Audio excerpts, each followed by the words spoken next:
तो नमस्कार मेरे प्यारे भाइयों। अगर आपका भी एग्ज़ाम 2027 में बोर्ड एग्ज़ाम क्लास 10th की देने जा रहे हैं और अपना पढ़ाई शुरू कर दिए हैं, लेकिन आपको ये एक बातें याद रखना चाहिए कि हमें किस चैप्टर को कितना पढ़ना चाहिए, किस चैप्टर को कम पढ़ना चाहिए, किसको ज़्यादा पढ़ना चाहिए, ये हमें ध्यान देना चाहिए। ये नहीं कि हमें पढ़ने पढ़ने को तो हर कोई पढ़ता है, लेकिन आप किस लायक से पढ़ रहे हैं, किस तरह से मेहनत कर रहे हैं, ये मायने रखता है।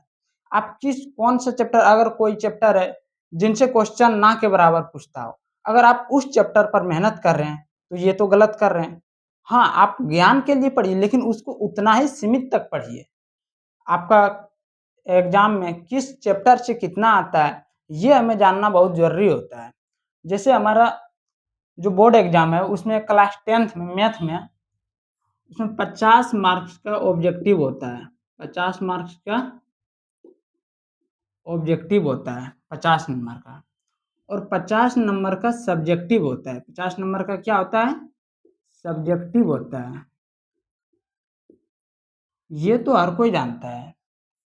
इसमें 100 को रहेगा, जिसमें से हमें 50 बनाना है, और इसमें 2 नंबर वाला 30 को रहेगा, 30 क्वेश्चन, जिसमें हमें 15 क्वेश्चन सॉल्व करना होता है। और 5 नंबर का 5 मार्क्स का 8 क्वेश्चन रहता है, जिसमें हमें 4 क्वेश्चन सॉल्व करना है। सिर्फ हमें इतना ही जान लेने से क्या हम बोर्ड एग्जाम में अच्छा से नंबर ला सकते? नहीं। हमें आखिर ये जो 5 मार्क्स का आ रहा है, ऑब्जेक्टिव आ रहा है, ये किस चैप्टर से कितना आ रहा है, ये हमें जानना बहुत ज़रूरी है। ये हमें जानना क्या है? बहुत ज़रूरी है। तो हम आज वही आप लोग को बताने आए हैं कि आखिर आप किस चैप्टर पर कितना ध्यान दीजिए।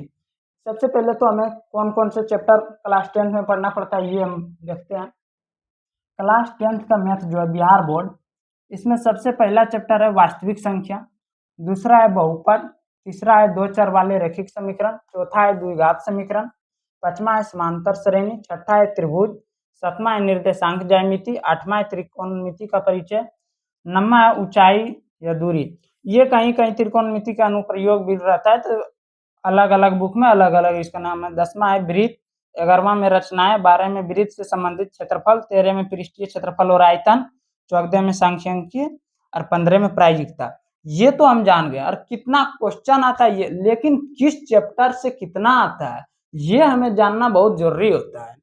आज हम आप लोग को यही हम बताने आए कि आखिर कोई भी चैप्टर है, उससे कितना वेटेज उसका है। ये नहीं कि अब ये चैप्टर है, इसी को हम मार 4 महीना पढ़ रहे हैं, तो ये तो कोई मायने नहीं हुआ।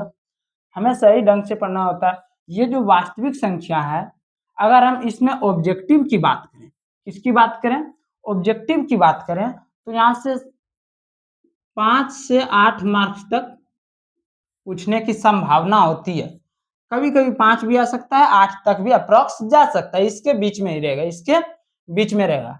अगर यहाँ से 2 मार्क्स के देखें, तो 2 मार्क्स के यहाँ 2 क्वेश्चन रहेगा। कितना रहेगा? 2 क्वेश्चन। क्या इसमें 5 मार्क्स के क्वेश्चन आता है? नहीं, इसमें 5 मार्क्स के क्वेश्चन नहीं आता है। दूसरा चैप्टर है बहुपद। दूसरा चैप्टर क्या है? बहुपद। बहुपद से कितना आता है? बहुपद से इसमें भी लगभग 6 से 8 रखिए। कितना? 6 से 8। देखिए, ऑब्जेक्टिव में 1-2 कम बेसी हो सकता है। ये कभी कहीं भी लिखा ही नहीं है, आप कितना भी कि हर बार 8 तो 8 है, कभी 6 भी दे सकता है, कभी 7 भी दे सकता है। इसीलिए इस तरह करके हम बता रहे हैं।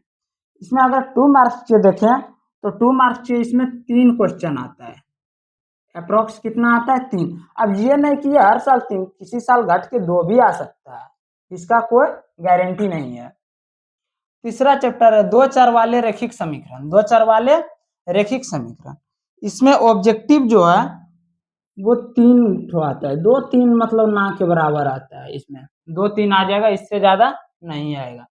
अगर इसमें 2 नंबर की बात करें, तो इसमें 2 नंबर जो है वो लगभग 3 को आएगा। कितना आएगा? इसमें भी 3।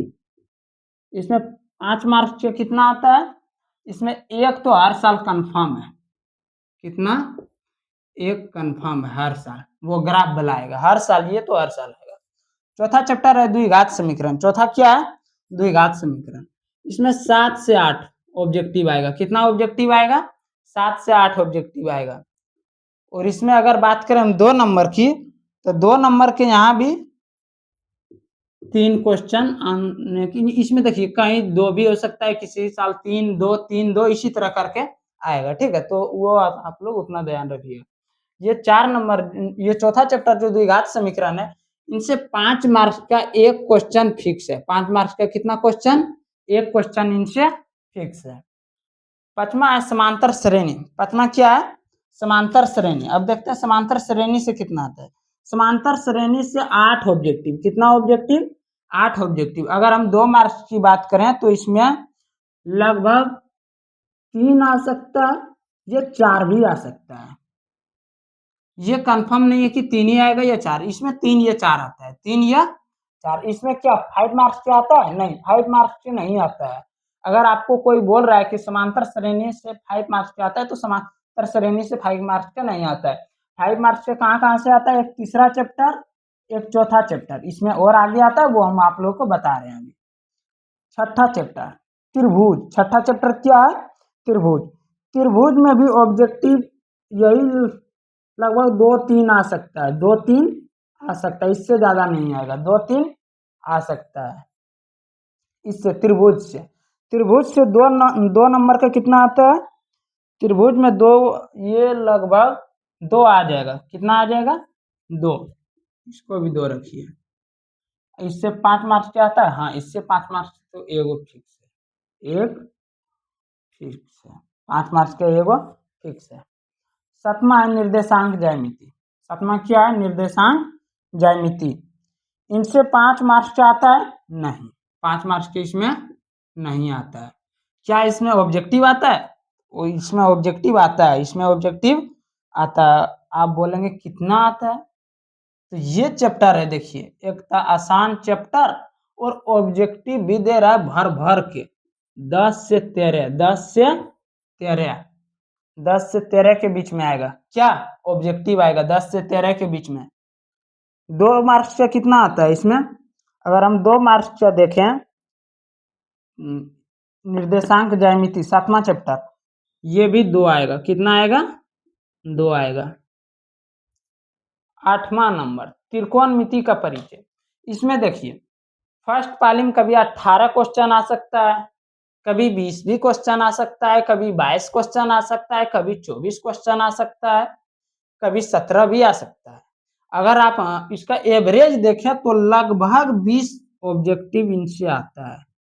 कितना ऑब्जेक्टिव? 20 ऑब्जेक्टिव।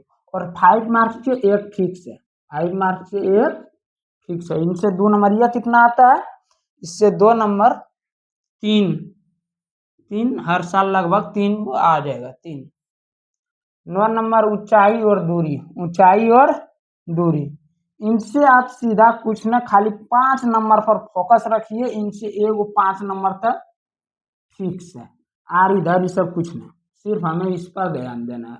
5 मार्क्स के ये चैप्टर में ऊंचाई और दूरी में। वृत्त, वृत्त में क्या 5 नंबरिया आएगा? नहीं, वृत्त से 5 नंबरिया नहीं आता है, वृत्त से 5 नंबरिया नहीं आता है। यही ऑब्जेक्टिव 2-3 गो आ जाएगा और एकागो 2 मार्क्स के आ सकता है। एकागो कितना का आ जाएगा? 2 मार्क्स, इससे ज्यादा नहीं आएगा, इससे ज्यादा नहीं आएगा।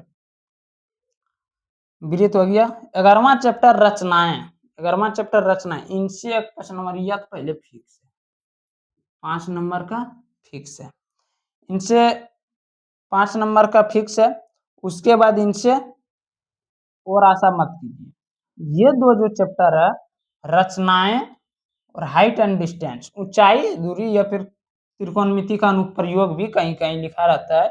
ये 2 चैप्टर से इनसे भी 5 नंबर का एक क्वेश्चन और इनसे भी 5 नंबर का एक क्वेश्चन फिक्स है। वो उसके बाद ऑब्जेक्टिव रही पर उतना ध्यान मत, एकागो आ सकता है या फिर नहीं भी आ सकता है। 12 में वृत्त से संबंधित क्षेत्रफल। 12 में वृत्त से संबंधित क्षेत्रफल, तो इसमें देखिए ऑब्जेक्टिव जो है वो अप्रोक्स 5 गो आ सकता है और 2 नंबर ये एकागो आ जाएगा, 2 नंबर के एकागो आ जाएगा। 13 में पृष्ठीय क्षेत्रफल और आयतन, एकदम 5 नंबर लिख के रखिए। 5 नंबर तक कहीं जाएगा भी नहीं, पृष्ठीय क्षेत्रफल और आयतन। उसके बाद ऑब्जेक्टिव 8, ये लगभग 1 या 2, किसी साल 1 किसी साल 2, 1 या 2 आ सकता है। किनसे? पृष्ठीय क्षेत्रफल और आयतन, पृष्ठीय क्षेत्रफल और आयतन 1 या 2, ज्यादा चांस है 2 की। कभी साल अगर बिहार बोर्ड समझ में करते हैं, कुछ भी हो सकता है यहाँ बिहार में।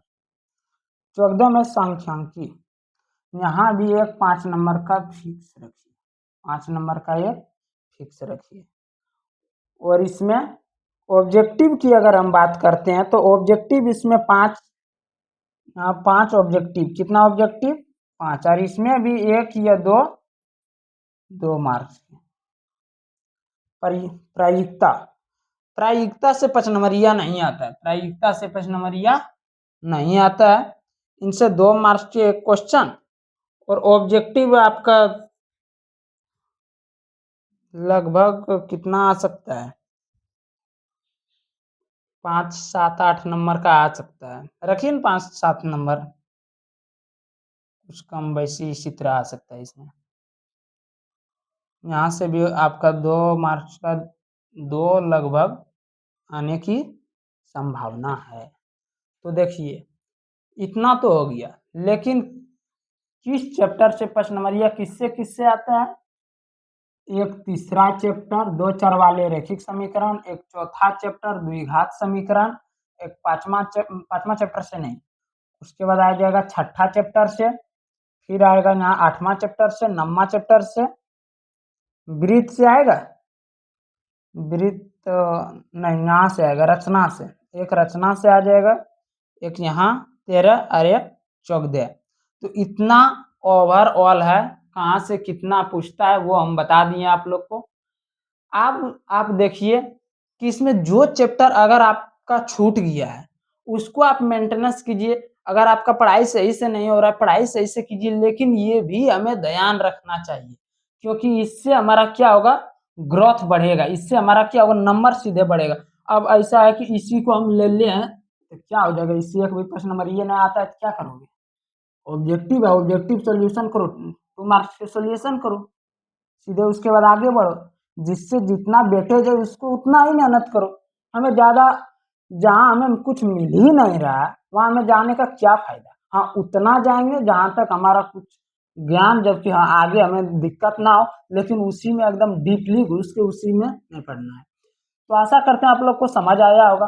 अगर आप क्लास 10th का मैथ अभी शुरू नहीं किए हैं, और अगर शुरू कर भी दिए हैं, तो हम आप लोग को कल से क्लास 10th का मैथ हम यहाँ वास्तविक संख्या से शुरू करने जा रहे हैं। अगर आप पढ़ लिए हैं और अगर आप रिवीजन करना चाहते हैं तो आप हमारे साथ जुड़ सकते हैं। अगर आप नहीं पढ़े हैं तो आप हमारे साथ जुड़िए। अगर आप अच्छा से आपका कंप्लीट है तो हम ये नहीं कहेंगे कि व्यूज के चक्कर में कि आप हमारे साथ जुड़ के क्लास ही कीजिए। अगर आपका अच्छा से कंप्लीट हो गया तो आप इस चैप्टर में क्यों समय देंगे?